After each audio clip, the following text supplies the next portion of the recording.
إن الحمد لله نحمده ونستعينه ونستغفره ونعوذ بالله من شرور أنفسنا ومن سيئات أعمالنا.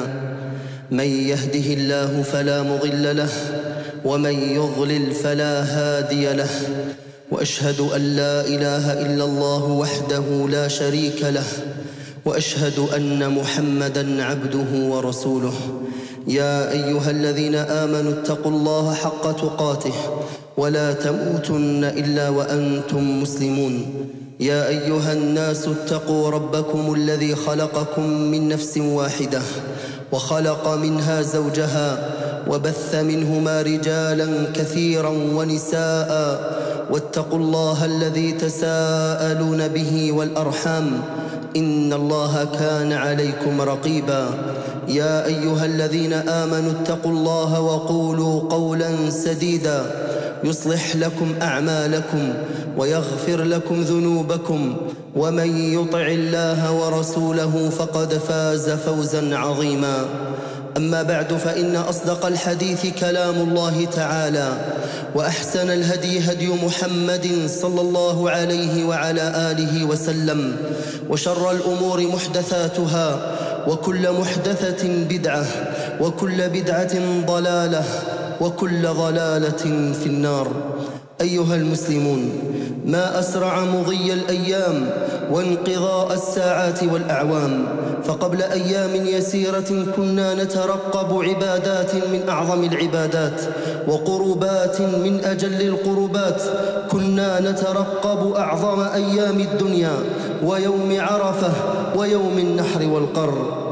أمة الإسلام، وإن من أعظم غايات التعبد ومقاصده إقامة ذكر الله جل في علاه، فالذكر من العبادات الجليلة، بل ما تقرب المتقربون بمثله.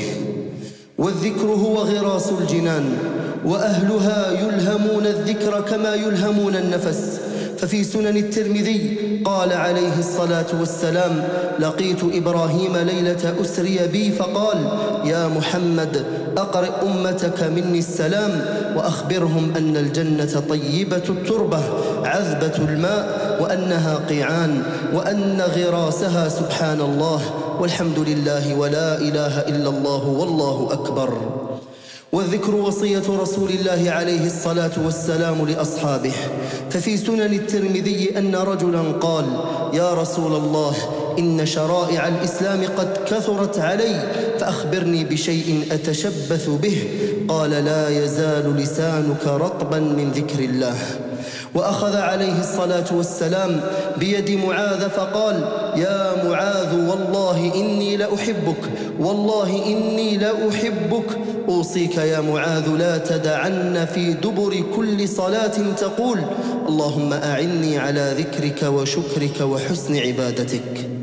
ومن نظر في نصوص الكتاب والسنة وجد الخير كله في ذكر الله، فهو يزيل الهم والغم، ويجلب الرزق والفرح والسرور، ويكسو الذاكر المهابة والنضارة. الذين آمنوا وتطمئن قلوبهم بذكر الله، ألا بذكر الله تطمئن القلوب. قال عليه الصلاة والسلام: ألا أنبئكم بخير أعمالكم وأزكاها عند مليككم وأرفعها في درجاتكم، وخير لكم من إنفاق الذهب والورق، وخير لكم من أن تلقوا عدوكم فتضربوا أعناقهم ويضربوا أعناقكم. قالوا: بلى. قال: ذكر الله تعالى. وأفضل الذكر بعد القرآن سبحان الله والحمد لله ولا إله إلا الله والله أكبر، وهن الباقيات الصالحات. ومن قال سبحان الله وبحمده في يوم 100 مرة حطت خطاياه وإن كانت مثل زبد البحر. ولا حول ولا قوة إلا بالله، كنز من كنوز الجنة. ففي صحيح البخاري: كلمتان حبيبتان إلى الرحمن، خفيفتان على اللسان، ثقيلتان في الميزان، سبحان الله وبحمده، سبحان الله العظيم. عباد الله، ومن أعرض عن ذكر الله أعرض الله عنه. وعلى قدر غفلة العبد عن الذكر يكون بعده عن الله، والغافل بينه وبين الله عز وجل وحشه لا تزول إلا بذكر الله. وصدق الله إذ يقول ومن أعرض عن ذكري فإن له معيشة ضنكا ونحشره يوم القيامة أعمى قال رب لم حشرتني أعمى وقد كنت بصيرا قال كذلك أتتك آياتنا فنسيتها وكذلك اليوم تنسى. بارك الله لي ولكم في القرآن العظيم ونفعني وإياكم بما فيه من الآيات والذكر الحكيم. أقول هذا القول وأستغفر الله لي ولكم ولسائر المسلمين من كل ذنب فاستغفروه يغفر لكم إنه هو الغفور الرحيم.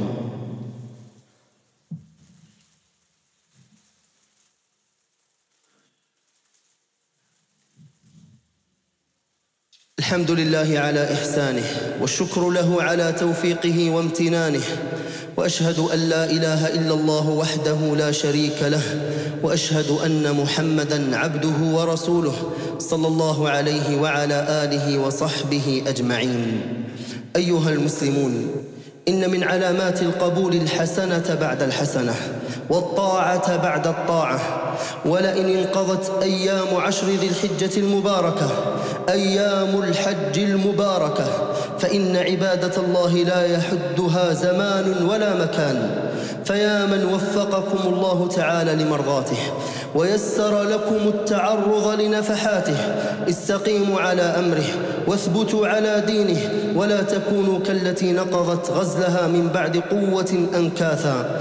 واعلموا أن معيار القبول هو إخلاص العمل ومتابعة الرسول عليه الصلاة والسلام. وفي صحيح مسلم عن سفيان الثقفي رضي الله عنه قال: قلت يا رسول الله قل لي في الإسلام قولا لا أسأل عنه أحدا بعدك. قال: قل آمنت بالله ثم استقم. ومع استقامة العبد فإنه معرض للخطأ والتقصير، ولذا قال الله تعالى: فاستقيموا إليه واستغفروه. وهكذا كلما أخطأ العبد كلما أخطأ تاب وأناب ثم سدد وقارب وداوم على الأعمال الصالحة وإن قلت حتى يلقى ربه. ففي الصحيحين قال عليه الصلاة والسلام: سددوا وقاربوا وأبشروا فإنه لن يدخل الجنة أحدا عمله. قالوا: ولا أنت يا رسول الله؟ قال: ولا أنا إلا أن يتغمدني الله منه برحمة. واعلموا أن أحب العمل إلى الله أدومه وإن قل. اللهم صل على محمد وعلى آل محمد وبارك على محمد وعلى آل محمد كما صليت وباركت على إبراهيم وآل إبراهيم إنك حميد مجيد. وارض اللهم عن الصحابة أجمعين وعن التابعين ومن تبعهم بإحسان إلى يوم الدين. اللهم اغفر لنا ذنبنا كله دقه وجله سره وعلنه أوله وآخره. اللهم اغفر للمسلمين والمسلمات والمؤمنين والمؤمنات الأحياء منهم والأموات. اللهم فرج هم المهمومين من المسلمين ونفس كرب المكروبين واقض الدين عن المدينين واشف مرضانا ومرضى المسلمين وارحم موتانا وموتى المسلمين. اللهم أنج المستضعفين من المؤمنين. اللهم انصرهم على الظلمة الغاشمين. اللهم انصر عبادك في فلسطين واجعل لهم العاقبة والتمكين واحقن دماءهم ودماء إخواننا في السودان وسائر بلاد المسلمين. سبحانك اللهم وبحمدك أشهد أن لا إله إلا أنت أستغفرك وأتوب إليك. Traduction du premier sermon du vendredi. Ô croyants, combien le passage des heures, des jours et des années est rapide. Quelques jours auparavant, nous attendions de vivre les jours les plus bénis de toute l'année, et le jour de Arafat, celui de l'immolation de l'offrande, la bête de cheptel, et le premier jour du Tashriq. L'évocation d'Allah, qu'il soit exalté, constitue l'une des finalités sublimes de toute adoration. Il s'agit d'une adoration grandiose qui permet aux serviteurs, plus que toutes les autres adorations puissent le faire, de se rapprocher d'Allah. Allah, gloire à lui, rétribuera ceux qui l'invoquent en leur accordant des arbres, jardins dans le paradis, en contrepartie de son rappel. Le messager d'Allah, alayhi salatu wassalam, a dit: lorsque j'ai croisé et rencontré Ibrahim lors de mon voyage nocturne, il m'a dit: Ô Mohammed, passe mes salutations à ta communauté et informe les musulmans que la terre du paradis est une plaine embaumée dont l'eau est douce et qu'Allah leur y plantera des arbres lorsqu'ils proclament l'invocation suivante. Gloire à Allah, louange à Allah, il n'y a de divinité digne d'adoration si ce n'est Allah, Allah est le plus grand. Le messager d'Allah, alayhi salatu wassalam, recommandait à ses compagnons d'invoquer Allah pureté à lui. Comme le montre le hadith puisé dans les Sunan de Tirmidhi, un homme dit au messager d'Allah, alayhi salatu wassalam, « Les commandements de la législation musulmane me sont devenus nombreux.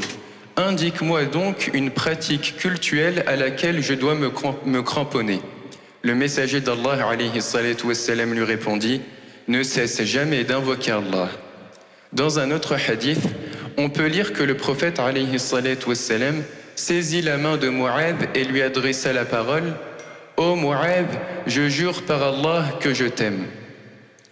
Je jure par Allah que je t'aime. Je te recommande, ô Mu'adh, de dire à la fin de chaque prière « Ô Allah, aide-moi pour que je t'invoque constamment, fasse toujours preuve de reconnaissance envers toi et t'adore convenablement. » Rapporté par Abu Daoud. Quiconque médite sur les textes coraniques et les hadiths prophétiques s'aperçoit que tout le bien réside dans le rappel d'Allah. C'est que le rappel d'Allah dissipe les soucis et les malheurs. Il permet aussi aux serviteurs d'augmenter sa subsistance, d'être heureux et d'acquérir de la grandeur et de la splendeur, du respect auprès des humains. Allah, exalté soit-il, dit dans le sens approché du verset, « Ceux qui ont cru et dont les cœurs se tranquillisent à l'évocation d'Allah, n'est-ce point par l'évocation d'Allah que se tranquillisent les cœurs ?» Le prophète, alayhi salatu wassalam, interrogea ses compagnons, « Ne voulez-vous pas que je vous informe sur les œuvres les plus méritoires de vos bonnes œuvres auprès de votre Seigneur, celles qui vous permettront de vous élever en degré auprès de lui et qui vaudront plus que le fait de dépenser l'or et l'argent dans le sentier d'Allah, plus que le fait de rencontrer au combat vos ennemis. » Ils répondirent, « Oh que oui, messager d'Allah. » Il enchaîna, « Le rappel d'Allah qu'il soit exalté. La meilleure invocation d'Allah après la récitation du Coran consiste à dire « Gloire à Allah, louange à Allah, il n'y a de divinité digne d'adoration si ce n'est Allah, Allah est le plus grand. » Il s'agit ici des bonnes œuvres qui persistent auprès d'Allah pureté à lui. Quiconque répète 100 fois dans une journée « Gloire et louange à Allah », Allah lui expiera les fautes, fussent-elles comme l'écume de la mer.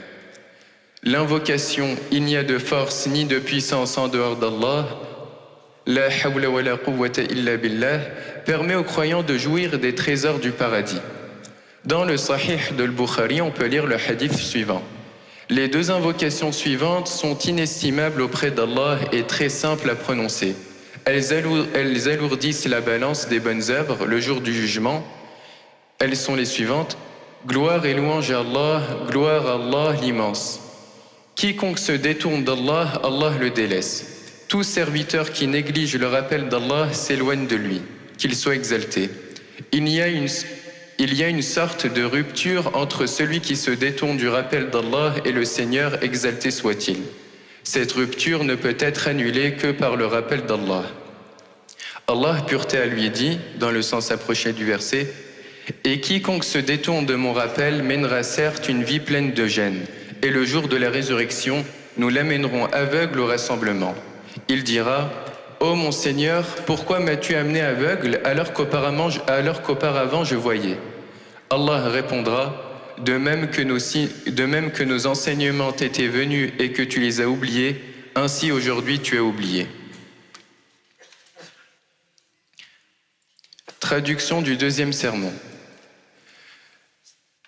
Ô musulmans, le fait que vous persévérez dans l'adoration d'Allah et l'accomplissement des œuvres pieuses relève des signes qui reflètent l'acceptation de vos actes d'adoration.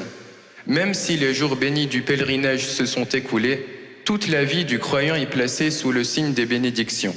C'est que l'adoration d'Allah, pureté à lui, ne se limite ni à une certaine saison, ni à certains lieux saints.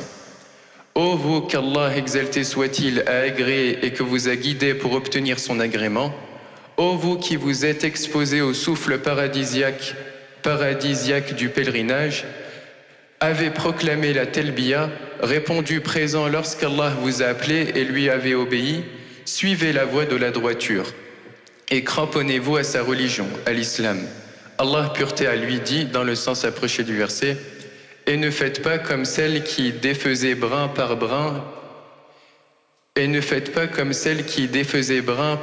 sa quenouille après l'avoir solidement filée. » Sachez aussi que le critère de l'acceptation de vos actes d'adoration n'est autre que le fait d'être sincère envers Allah et d'emboîter le pas au prophète alayhi salatu wassalam. Dans Sahih Muslim, Sufyan al-Thaqafi radiyallahu anhu s'adressa au prophète alayhi salatu wassalam en ces termes. Ô messager d'Allah, donne-moi une recommandation sur laquelle je n'interrogerai personne après toi. Le prophète alayhi salatu wassalam lui répondit ainsi. Dis, j'ai cru en Allah et emprunte la voie de la droiture. En dépit de sa droiture, le serviteur peut commettre des fautes et manquer aux prescriptions divines.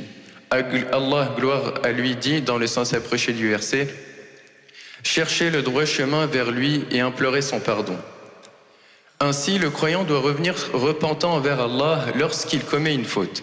Il doit aussi redoubler d'efforts et s'appliquer à faire les bonnes actions, fussent-elles peu nombreuses, jusqu'au jour où il va comparaître devant le Seigneur, exalté soit-il, qui lui permettra d'accéder par sa miséricorde au paradis. Dans les deux sahih, on peut lire le hadith du prophète alayhi salatu wassalam qui dit « Faites de votre mieux, redoublez d'efforts pour obtenir l'agrément d'Allah et attendez-vous à ce qu'Allah vous accorde une bonne récompense. Sachez que nulle œuvre méritoire ne permet à quiconque parmi vous d'entrer au paradis. » On l'interrogea alors, « Même toi, ô messager d'Allah ?»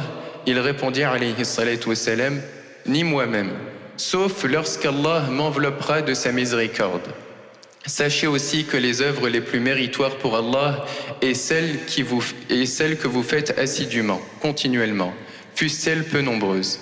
Puis sachez qu'Allah, exalté soit-il,